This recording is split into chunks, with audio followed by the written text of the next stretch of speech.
Paramashivoham. Om Nithyananda Paramashivoham. Om Nithyananda Paramashivoham. Om Nithyananda Paramashivoham. Om Nithyananda Paramashivoham. Om Nithyananda Paramashivoham. Om Nithyananda Paramashivoham. Om Nithyananda Paramashivoham. Om Nithyananda Paramashivoham. Om Nithyananda Paramashivoham. Om Nithyananda Paramashivoham. Om Nithyananda Paramashivoham. Om Nithyananda Paramashivoham. Om Nithyananda Paramashivoham. Om Nithyananda Paramashivoham. Om Nithyananda Paramashivoham. Om Nithyananda Paramashivoham. Om Nithyananda Paramashivoham. Om Nithyananda Paramashivoham. Om Nithyananda Paramashivoham. Om Nithyananda. Yes. Now, all of you can relax. You can slowly remove your eye bands and open your eyes. Yes. So before verifying the answers, let us take a few moments to please pen down what all you have seen during this power manifestation segment. What all Swamiji have showed you, what all he have revealed to you during this power manifestation, please pen down. Even if it's any color, shapes, an object, or a plant, fruit, animal, or a person, whatever it may be, or you heard a sound from somewhere which you never expected, whatever has happened, please pen down.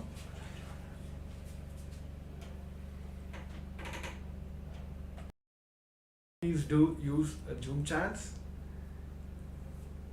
and post it in the comment sections also. Now all the viewers who are watching us live on all the social media platforms, please use the inbuilt comment section also to share what you have seen during this power manifestations. With new due time, let us also verify our answers now. So here, the image of orange, the fruit orange, is projected for all of you. I remember like in one of the minor awakening, same kind of, I remember the moment I see the orange fruit, I also remember the same memory that one of the participants, like he was start seeing, like those days we used to have a physical participant who was sitting next to us for the entangling process during the power manifestations. The opposite in person, he was just holding in one fruit orange, and he's just asking the participants to, who is blindfolded, asking them to see and share what all you are seeing. So he thought, okay, he just showing the letters. Then he started describing one letter. Started describing about, oh, there is a R, there is a A, there is a N, G. Like he started spelling out the term, the word that is in the orange. And the participants, like the who are sitting opposite to him, showing this fruit orange, they're saying, no, it is not. Then finally, like the moment, like finally the participant who was sitting opposite to him, when he understood that, oh, exactly, he have told about the words in the orange, then he opened out and see there is an orange letter. So that's how it is not that during this process of manifesting this power manifestation one by one, he will start playing with you in multiple ways. And of course, at the end, he will give as like naked eye, you are able to manifest the third eye. So yes, please do share how you are able to manifest this power. Whether you have seen a fruit orange itself, or you remember any orange fruit juices, or a color, or even a letter from the word orange. Whatever you have seen, please do share. And if you're able to manifest this power, please take a moment to enjoy and share it with the world. So let's enrich more and more world to experience the powers of Paramashiva. So yes, so with this, we'll be moving on to the next segment. So today, yes, we are speaking about our past, futures, everything, and how we can complete about our past, how we can manifest the future, how we want. So there are one more thing here, where Sanatana Hindu Dharma alone gives this beautiful science, where Supreme Pontiff of Hinduism has revived this science, is rewriting the past. I think everyone can imagine this three things. One is the past, present, and the future. So we always like the thought process, everything. We never live on our present. We always judge ourselves, everything towards the future. We are looking forward to future. But the future is mostly influenced by the past. Because, okay, let's see a practical example. Tomorrow you want to run a 100-meter race in maybe like 50 seconds or 1 minute. How you will imagine, how you will even predict your future, think about your future. You will feel like, oh, I can run in 130 seconds, or let me push myself to run in 120 minutes. Because in the past, you have covered the 100-meter race in 130 seconds. But of course, you can see the world record. It might be 40 seconds or 50 seconds or even 30 seconds. You will not go into that plane because you always think about your future. You never live in the past. You think about the future, but that future is mostly influenced by your past. So here in this segment, we're going to decode the science where Bhagavan himself has given us, rewriting your past so that you can manifest the future how you want. So this is a science Bhagavan himself has made it available for all of us to experience and manifest in our life. So now in this segment, we're going to experience the same, and before that, we're going to have a short video clip where Supreme Pontiff of Hinduism himself is giving us the science to all of us. So now I request all the participants to come to the space of listening. Now we'll be having a short video and continue. We're going to have experience this through the life exercise.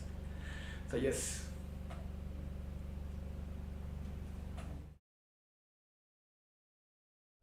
Paramashivoham.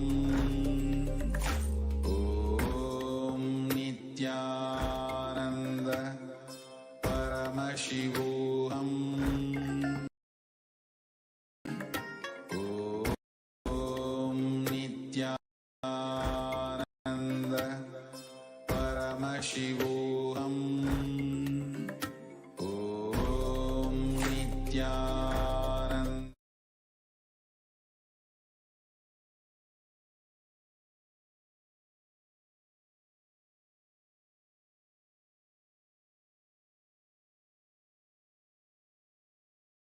Listen. Listen. I want to tell you two things. One,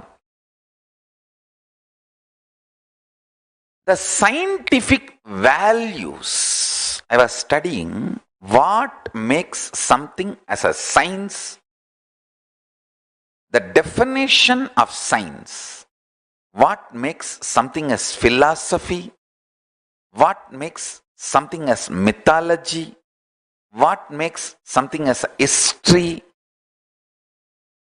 I was studying the definition of the qualities and the substance.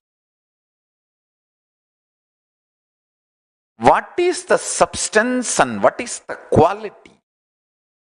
Declares something as a science, something as mythology, something as history, something as philosophy. I tell you, after thoroughly studying, and I was also spending some time with many different autobiographies of people from various walks of life, from different parts of the world and different time and culture. Listen. The conclusion I arrived, Vedas and Agamas have highest qualities and values of science. Understand? The revelations and declarations of Vedas and Agamas, whether in the field of health, in the field of cosmology,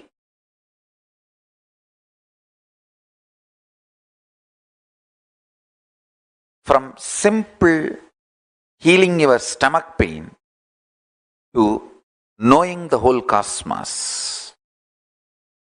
The revelations of Agamas have higher quality and scientific values than anything declared as science in the world. Just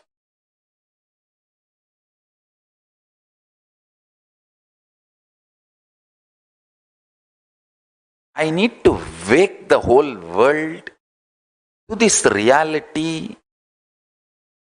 The Paramashiva Jnana, the quality, listen, the quality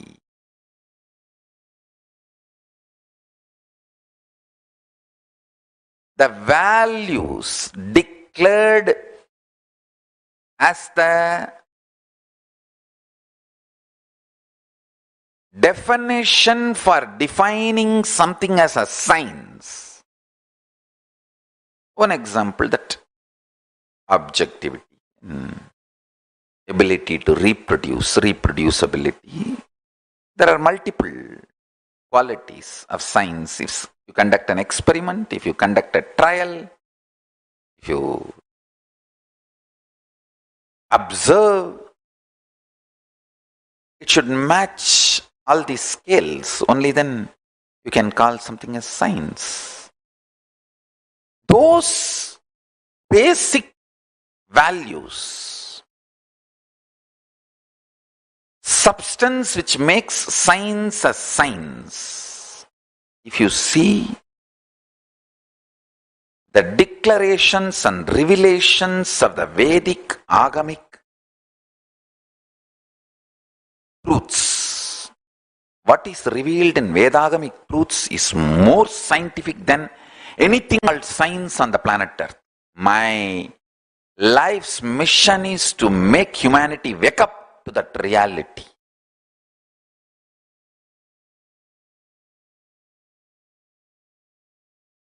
The first statement I am making, past can be completely changed, altered, transformed, deleted, and made to disappear in parts or full,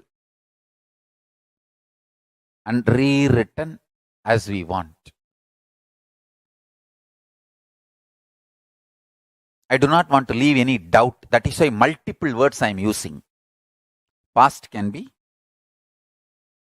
fully deleted, or half deleted, or partly deleted, deleted as we want. It can be transformed fully, partly, as we want. It can be changed,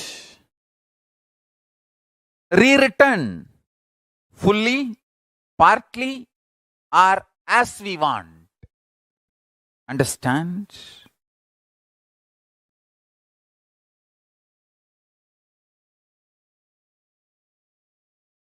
I am not talking about future. I am talking about past. Let me repeat. If you think you missed it, I am repeating. The past which you think is over, gone, that can be changed, transformed, rewritten, deleted, fully, partly, or as we want, part by part, the parts which we want. Understand?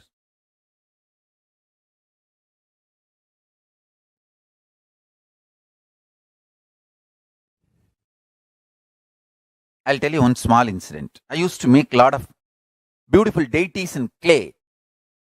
I'll collect the clay after the Ganesh Chaturthi. The vendors, the people who make clay Ganeshas, they are basically the traditional family of Kuyavar family. The families who make parts and sell in the village.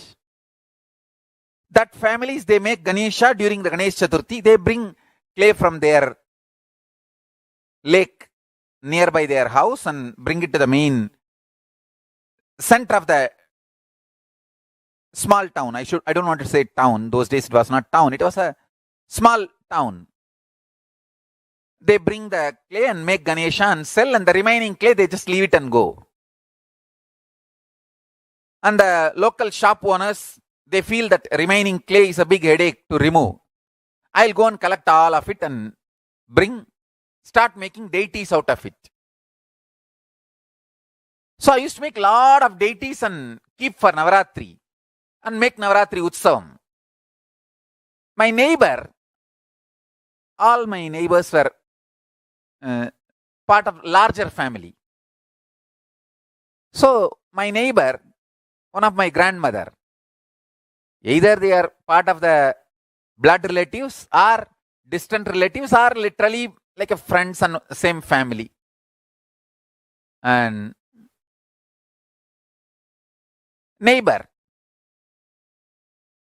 we had one of my grandmothers. I do not know how she is related to me directly or indirectly. Her name is Pattamma, we used to call, and she's a very sweet person. Her husband, one of the grandfathers, how directly or indirectly is related, I don't remember. He told me once, instead of wasting whole day making this deities on your own, just spend few rupee in the shop, you will get it and bring and keep it and celebrate Navaratri. Those days I used to be having darshan of Arunagiri Yogeshwara. I ran to Arunagiri Yogeshwara and said, my neighbor Tata is telling like this, Swamiji, what do you think? Can you tell me what should I do? He laughed and said, all the people who buy from the shop and keep, do you think they get enlightened? They get experience. It is not the deity, it is the time you spend, your energy, your involvement, that makes you enlightened. He made a very beautiful statement. எல்லாத்தையும் பணத்துக்கு சமமாக்குனா இப்ப மொத்தமா பணத்தை பேங்க்ல வச்சுட்டு நம்மளா செத்து போயிடலாமா? வாழறதாம்பா வாழ்க்கை, எல்லாம் பணத்துக்கு சமம் இல்ல.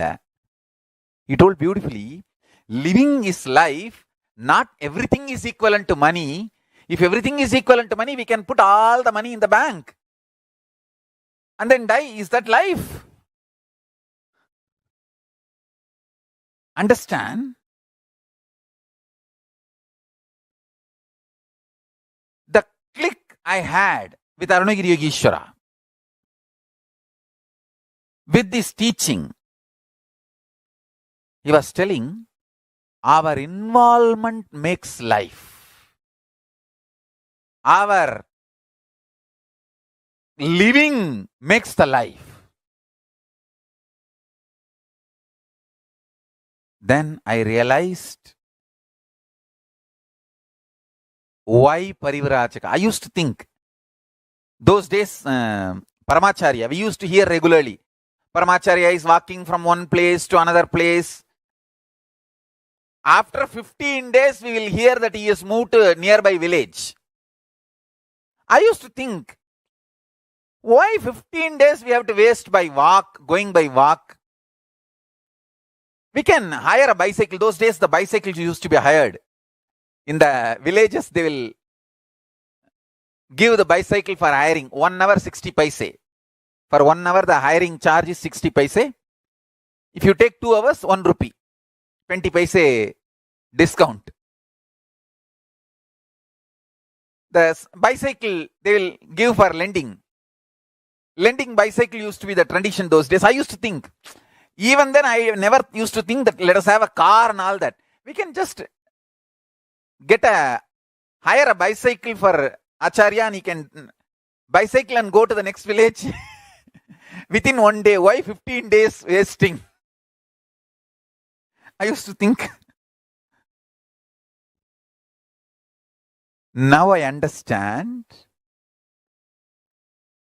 Understand now with 10 vehicles, 2 ambulance,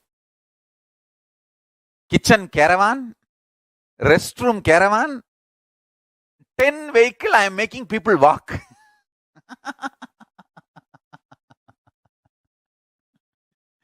Because I know. Listen, I am making this statement very consciously. Anyone intensely dives into the now, the present life, gets the power, not just rewriting or writing, creating the future as you want. You get the power even to rewrite, delete or transform the way you want with your past also.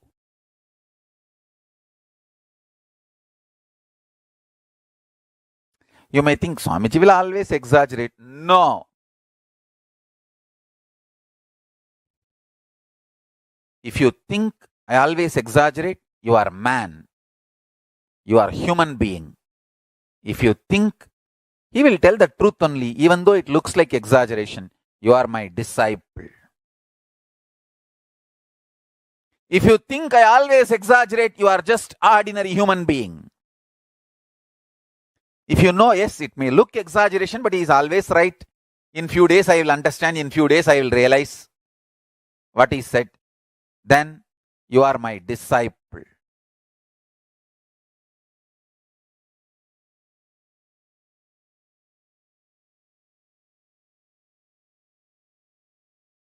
If somebody slaps you, the pain of the slapping disappears in few minutes. But the suffering that he slapped, the psychological effect, who slapped, why slapped, and all the repercussions, that continues to haunt you. Understand? That is why I am saying the matter is different and mind which perceives the matter is different. All suffering is from mind, not from matter. Matter maximum can cause only pain, not suffering. Suffering is from mind. The buddhi, decision maker,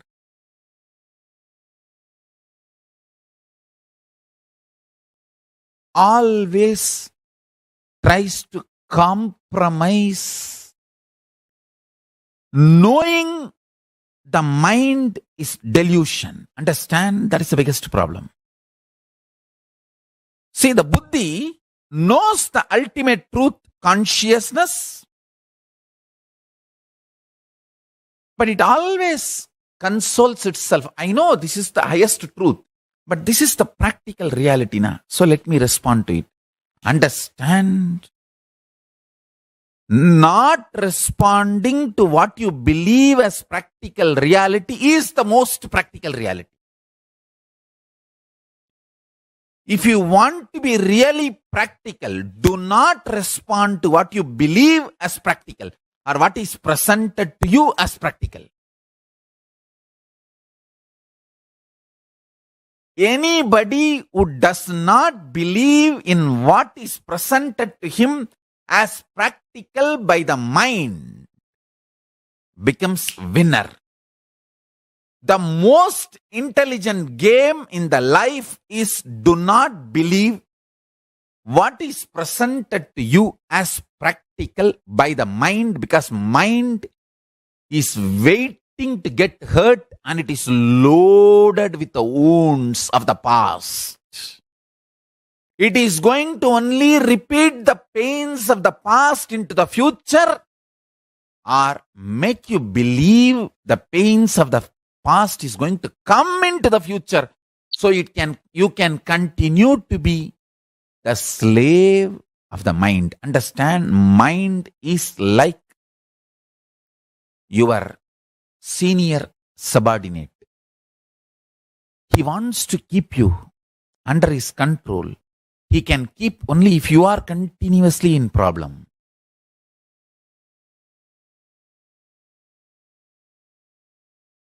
So please listen. Even listening will awaken your Kundalini Shakti and you will become enlightened. Kala is the dimension of the universe. In this dimension of existence, matter becomes energy. Energy becomes matter. Matter and antimatter nullifies each other and again becomes energy. All this happens just by will, without any effort. In this space of Kala, universes, multiverses, big bangs, black holes, planets, suns, moons, stars appear, exist for zillions of years, yugas, and dissolve simultaneously, spontaneously, without time gap chronologically. In now.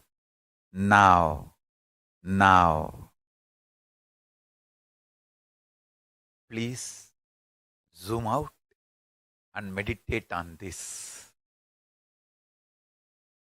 Understand? When you zoom out and meditate on now, when I am talking about now, I am not talking about Buddhist shunya now, that nothingness now. No. I am not against Buddhism. I am not disrespecting Buddhism. Please understand. But I am not talking the Buddhist nothingness now. No.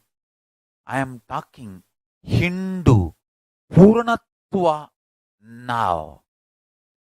In Hinduism, now, present moment is the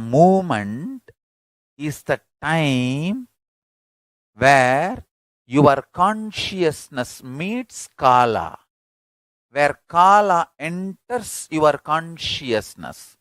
So, in this now, universe's race exists for zillions of yugas and dissolve without time gap chronologically.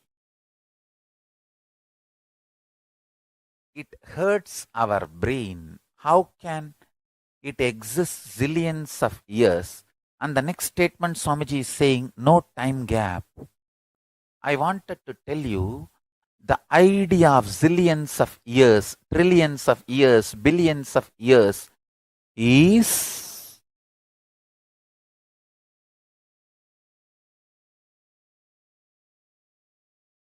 relative existence, not existential reality.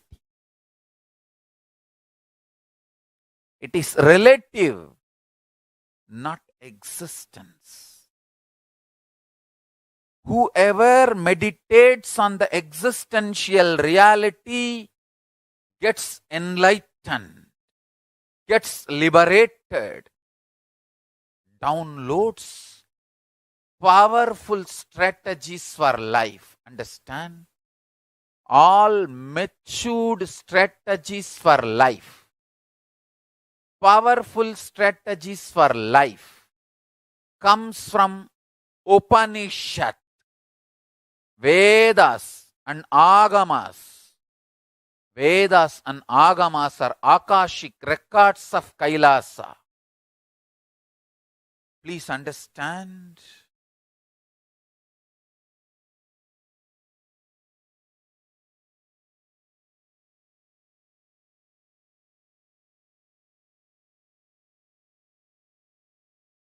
Paramashiva is revealing all these great truths to the world. Please listen and internalize.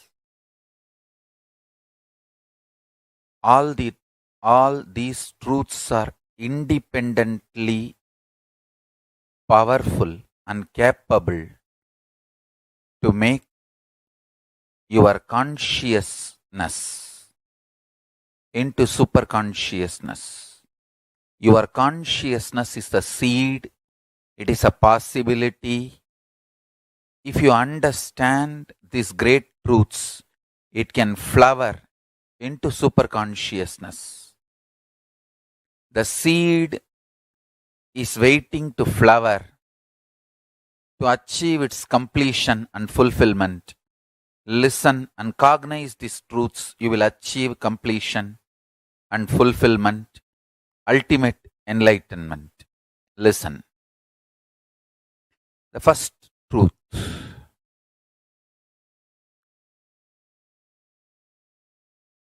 Kala continuously meets your consciousness now. So the mood of your body, your mind, your physiology, your psychology, you keep now, plays a very important role in your whole life. If you keep the now in incompletion or hopes, that will continue forever. If you keep the now in the completion and clarity, that will manifest forever. Kala does not meet your consciousness in the past or in the future. He meets your consciousness now, in the present. So, again and again, during your present moment, be in the space of completion. Learn to bring completion to yourself, restful awareness to yourself now, and do not have guilt or worry if you have the influence of the past and influence of the future on present now. Guilt or fear is a one more incompletion that is not going to help. So, not engaging with guilt, not engaging with fear, unclutching with fear incompletions, guilt is the right attitude. Understand the official attitude towards incompletions, towards guilt, towards fear is unclutching, and all the further manipulation of fears, if you unclutch, life will become worse. All those fears are manipulation of fears. All those multi-level fears do not have the real existence. They are delusion, constantly invading your inner space to destroy the possibility of enlightenment. Please understand. Anyone who comes to simple awareness stops behaving agitated, immature, rough, like multiple personality, all this layered fears, fear, guilt, powerlessness, incompletion are layered. Please understand, this is the Deva Rahasya. They all do not have influence over your present moment. This present moment, you meet the consciousness. Consciousness meets Kala directly. So, any practice you do in the present moment, for example, you declare completion.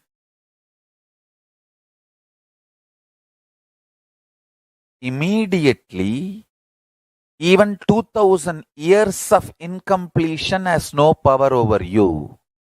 This is Deva Rahasya. Understand? This Deva Rahasya can empower the truth in you just like that. You can manifest Paramashivam now.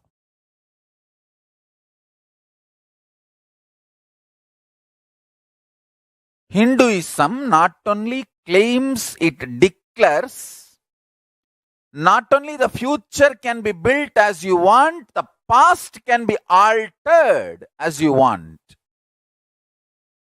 If you start practicing completion from today, every night, not only you will build your future as you want,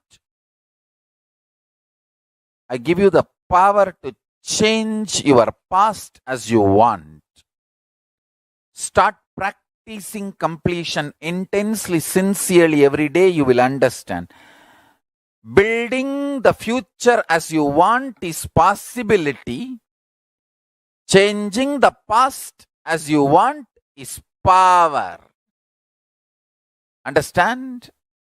Building the future as you want is a possibility. Changing your past as you want is power. This power and possibility, both possibility to build the future, power to change the past, both starts manifesting in you when you start doing completion intensely every day.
Paramashivoham.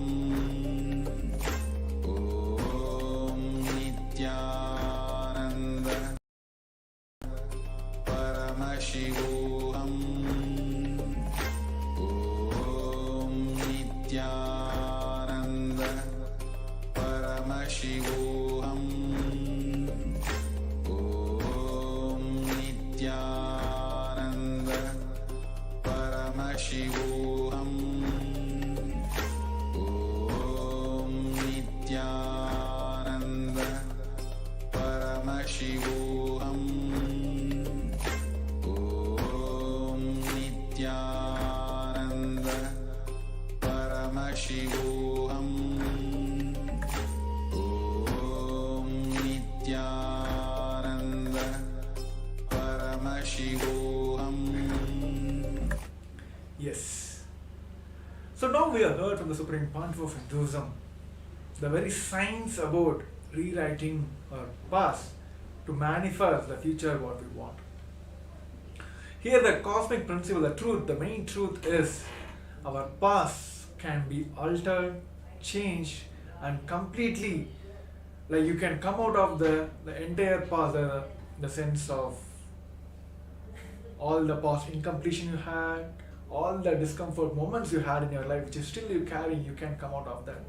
Just by altering the past, this science of altering the past can give you the tremendous completions which you hold on to for the past completion.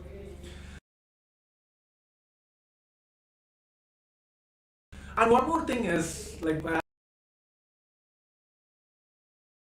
as Swamiji has said clearly, our mind is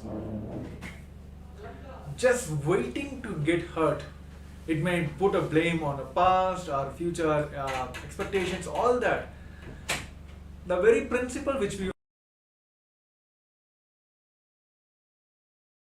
want to understand here is our mind is just waiting to get hurt. So that is why there's all this completion process, the science of manifesting the powers is give you the tremendous experience of coming out of this past. So now, as followed by the Jnana video which we have seen now, we'll be entering into the internalized exercise which gives a step-by-step process to come out and alter our past. So now I request all the participants to come to the space of listening. Now we'll be entering into the exercise which gives us the experiencing of the altering our past.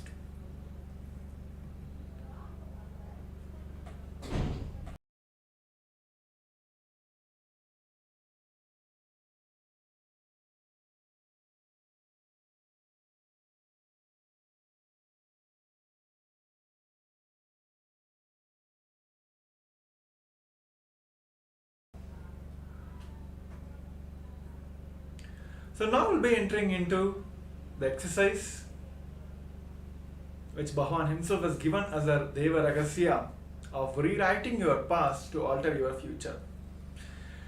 See, the mood of your body, your mind, your psychology, your physiology, whatever you're keeping now plays a very important role in your entire life. If you keep the now in incompletion or the hopes that you continue forever, if you're keeping your mind now, the body or psychology, everything in an incompletion space now, it will continue forever. But on the other side, if you keep oneness, completions, it manipulates, it multiplies into multiple ways where you can enjoy the space of oneness forever. So this process we will be entering and doing now, which rewriting our past so that all our incompletions will just wipe off. So therefore, the keeping the now in a completion and clarity oriented space will manifest forever and gives the tremendous oneness experience in us. So now we'll be taking a 10 minutes, and of course this technique can be practiced whenever you get a time, whenever you feel that the life is not manifesting the way you want. Just sit down and do this process every time. So if you start consciously deciding that I will start manifesting, practicing completion from today, from now, that itself will give a tremendous power to complete with all the past you have in your life. If you start practicing completion from today, every night, not only you will build your future as you want, it gives the power to change your past as you want. So here the completion is the tool, and your will persistence to do this process every day is a tremendous power, not only to complete now and complete from your past also.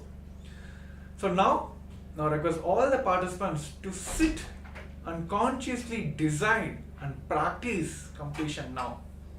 Whatever you have written in the previous segment, or all your past incompletions, the suffocating moments, please sit now and do the completions. Just go back, relive and relive from all those moments now. So let us practice and experience the completion now. So I request all the participants to please bring back all the incompletions you have written in the previous segment and consciously relive all those incidents and complete with all the past. Yes, let us continue the process now. Ananda Paramashivoham Om Nithyananda Paramashivoham Om Nithyananda Paramashivoham Om Nithyananda Paramashivoham Om Nithyananda Paramashivoham Om Nithyananda Paramashivoham Om Nithyananda Paramashivoham Om Nithyananda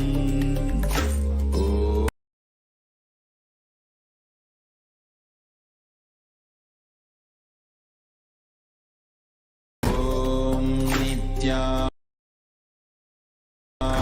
Paramashivoham Om Nithyananda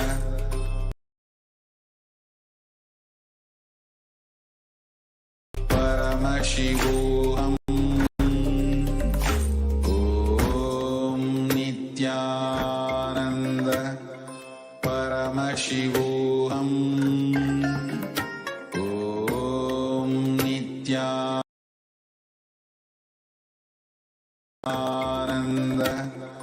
Paramashivoham Om Nithyananda Paramashivoham Om Nithyananda Paramashivoham Om Nithyananda Paramashivoham Om Nithyananda Paramashivoham Om Nithyananda Paramashivoham